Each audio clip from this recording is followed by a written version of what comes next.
In the last few days, something remarkable has stirred in the corridors of power across Europe and North America. A coalition of more than 800 of Britain's most eminent legal professionals has broken its customary silence.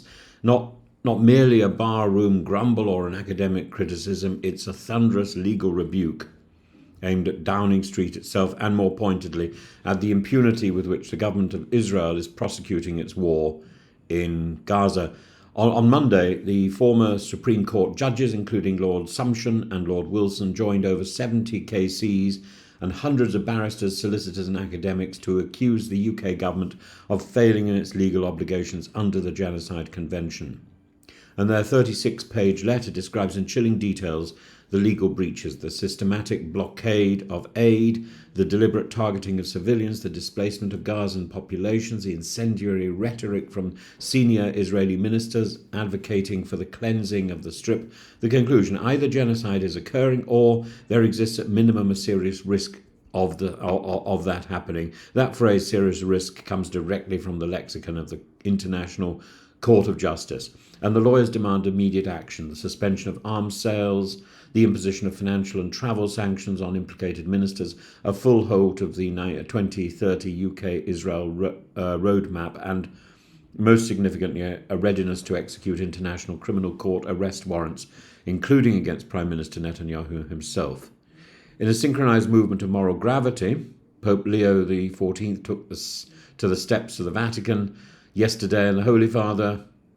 Actually, today. And the Holy Father didn't mince his words. He said, ceasefire now, condemning the war's devastation and invoking the cries of mothers and fathers clutching the lifeless bodies of their children. There was no casual papal homily this time. It was a theological indictment of war crimes aimed squarely at the consciences of Western leaders, and crucially, it's placed the humanitarian horror of Gaza on the same level as the suffering of Ukraine, thereby dismantling the moral bifurcation that has allowed some leaders to whisper about Gaza while shouting about Kyiv.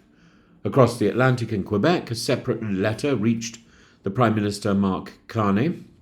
This too was signed by a formidable roster: former ministers, Scientologists, artists, legal experts, including Jewish-Canadian lawyer Julius Gray. Their demand to end all support for the Netanyahu government, including ceasing arms sales and halting imports from illegal settlements. Meanwhile, in Switzerland, Jewish leaders such as Yves Kugelmann and Ralph Friedlander, usually voices of cautious solidarity, have now turned critical too. This is no longer a defensive war, Kugelmann wrote, but a war against civilians. And Friedlander added, most people no longer understand what the Israeli government is doing or why.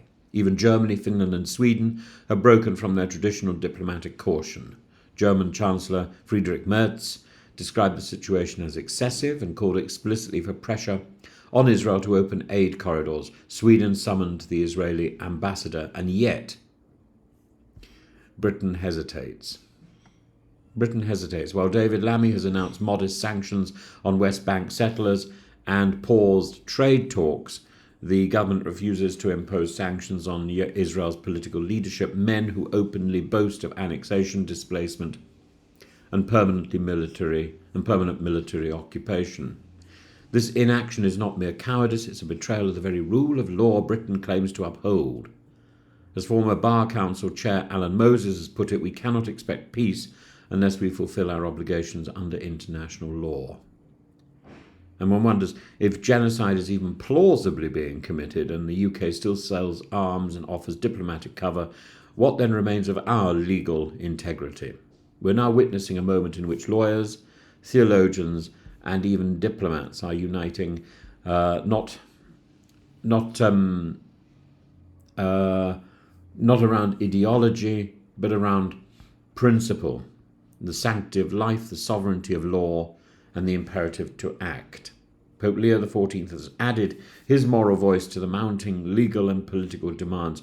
There is a distinction that needs to be made very clearly between criticism of Netanyahu and his actions and his government and anti-Semitism, between criticism of what is being done in the name of Israel and criticism of the existence of the State of Israel. No one should doubt the existence of the State of Israel. Nobody should confuse criticism of the Israeli government with anti-Semitism. And the pressure is building. The excuses are running out, and history is watching. The time for quiet diplomacy has long passed. This is the hour now for action, and to make it clear to the government of Israel that it has overstepped the mark, and that it must be held accountable for its actions. Today, while huge numbers of civilians were trying to access aid, which was being controlled by the Israeli army itself, shots rang out. 49 people, I think, were injured. One person has died. It's just outrageous, utterly outrageous, that the Israeli government and the army acting in its name has such little concern for human life.